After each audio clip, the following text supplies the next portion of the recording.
Welcome to Language Swap, everyone, a fun way to learn English. We are so excited to have you join us today. Hey everyone, welcome back. I'm Alex. And I'm Sally. And Alex, can I ask you something a little personal before we start? Sure, I'm genuinely curious what you're going to ask. Did you ever have a moment where you were in a conversation in English about money and you completely froze? Like you knew the numbers but not the words around the numbers? Oh, absolutely. When I first moved to the US, I went to open a bank account, and the person at the desk kept saying things like, "Are you looking for a checking or savings account? And there's a minimum balance requirement, and we waive the monthly fee if you set up direct deposit." And I just kept nodding very confidently, like I understood all of it.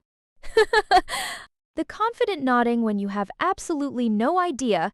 Very confident nodding, zero comprehension underneath. And I signed things I did not fully understand, which is not ideal. That is such a common experience. And it is exactly why today's episode exists. Today, we are talking about money vocabulary in English, not complicated financial terminology, everyday money talk, the kind that comes up when you're shopping, splitting a bill with friends, budgeting for the month, making a bigger purchase, or just talking about finances in a normal conversation. Because money is one of those topics that comes up constantly in English, and it has its own vocabulary that language classes almost never teach you properly.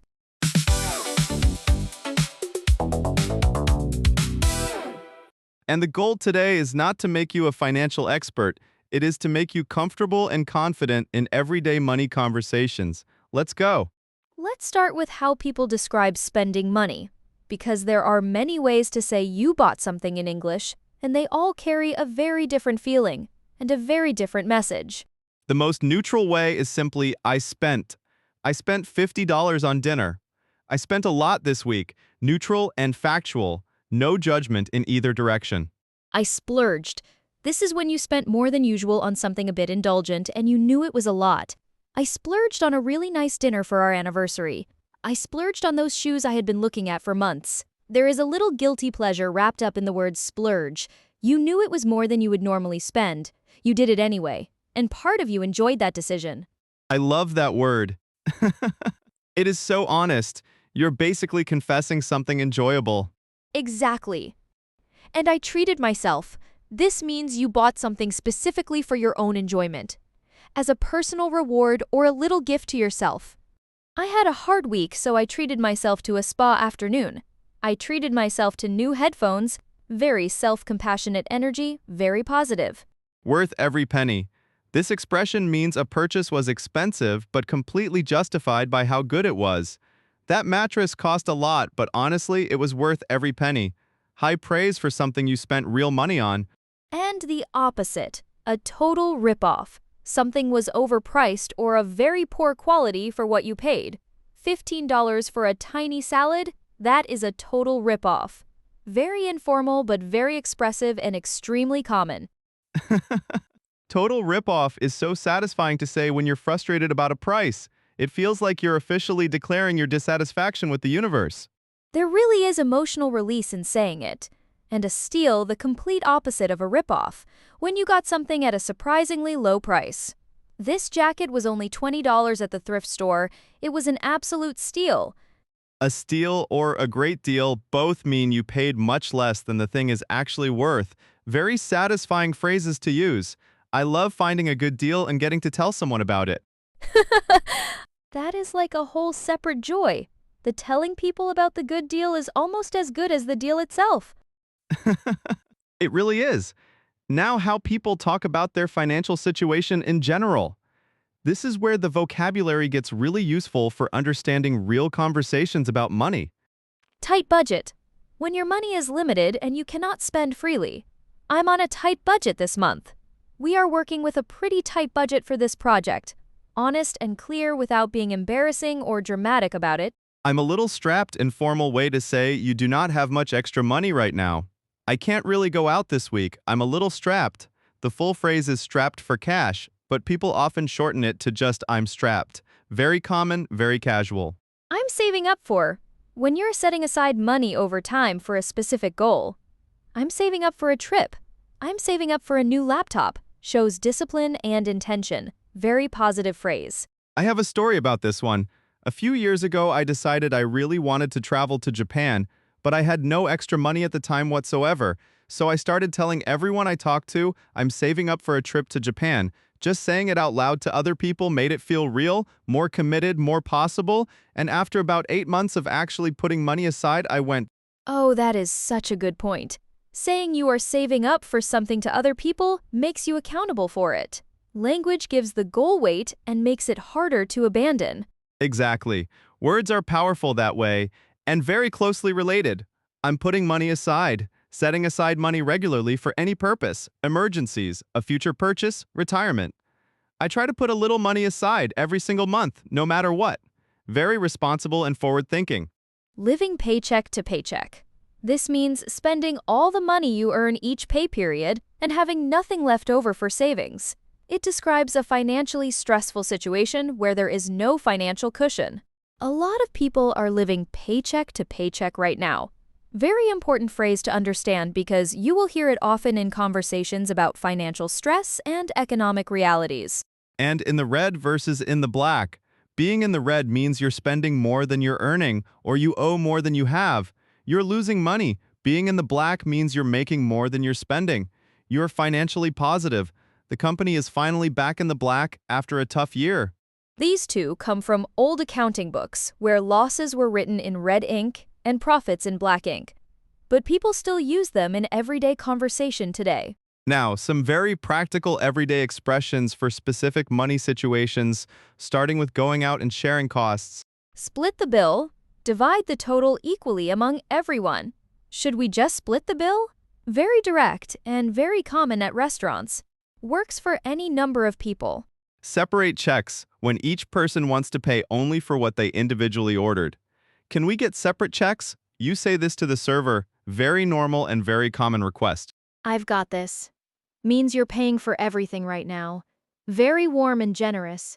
Put your wallet away. I've got this. It is more spontaneous than my treat, more in the moment. You can get the next one when you pay for something now and the understanding between you and your friend is that they will pay next time. Don't worry about it tonight. You can get the next one. Very natural way to handle shared costs between friends over time without keeping a formal score. I have a friend, and we have been doing this for years. One of us pays for coffee one time, the other pays next time.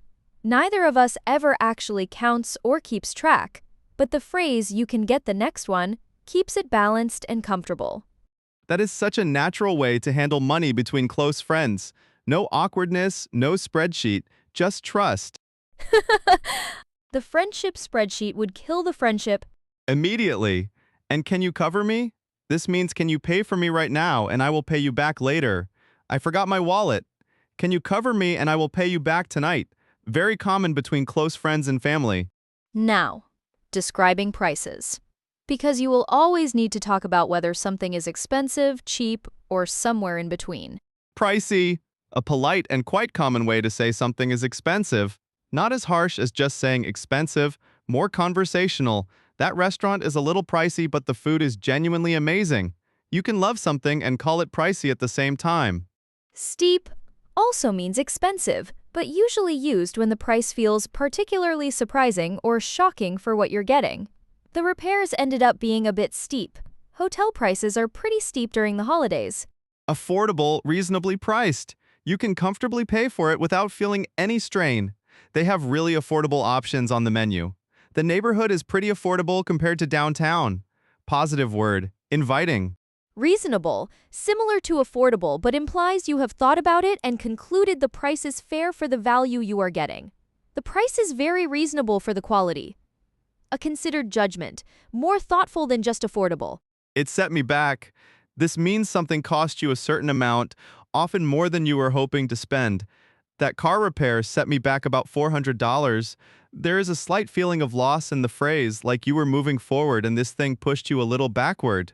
That phrase is so expressive. Set me back. Like you had a plan and the expense interrupted the plan. I use it all the time. And over budget, when something costs more than you planned or allocated. The renovation went a little over budget. We ended up slightly over budget by the end of the trip. Very common in both personal situations and professional projects.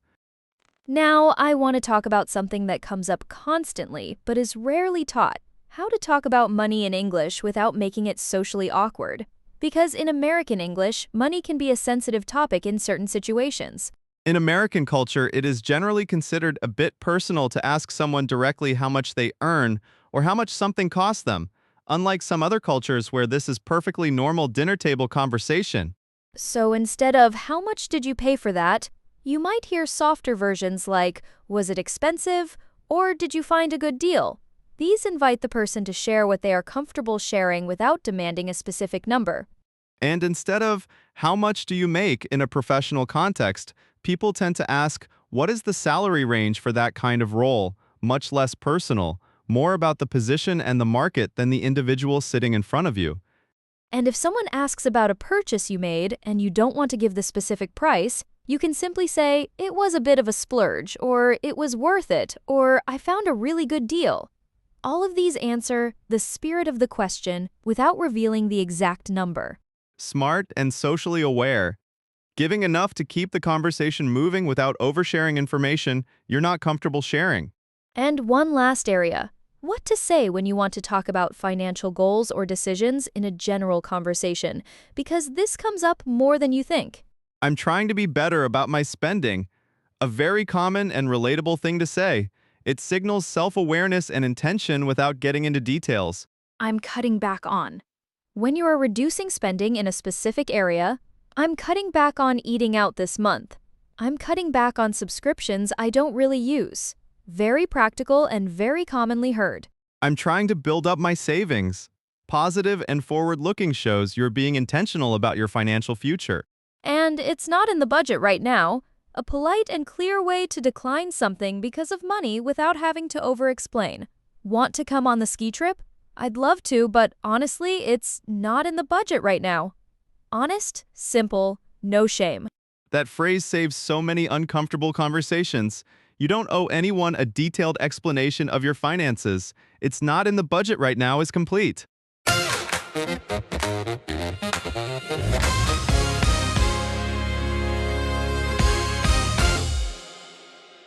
Okay, our word tour before we close. Splurge. When you spent more than usual on something indulgent and you knew it, treat yourself. When you buy something as a personal reward, worth every penny. Expensive but completely justified by the quality or experience. A ripoff. Overpriced for what you got. A steal. You got something at a surprisingly low price. Both very expressive and very commonly used in everyday English. Tight budget, limited money, need to be careful. I'm strapped. Informal, don't have much cash right now. Saving up for setting money aside over time for a specific goal you really want. Living paycheck to paycheck. Spending everything you earn with nothing left over. Important for understanding conversations about financial stress. In the red means losing money. In the black means financially positive. Split the bill. Divide the total equally. I've got this. I'm paying for everything right now. You can get the next one. I pay now. You pay next time. Can you cover me?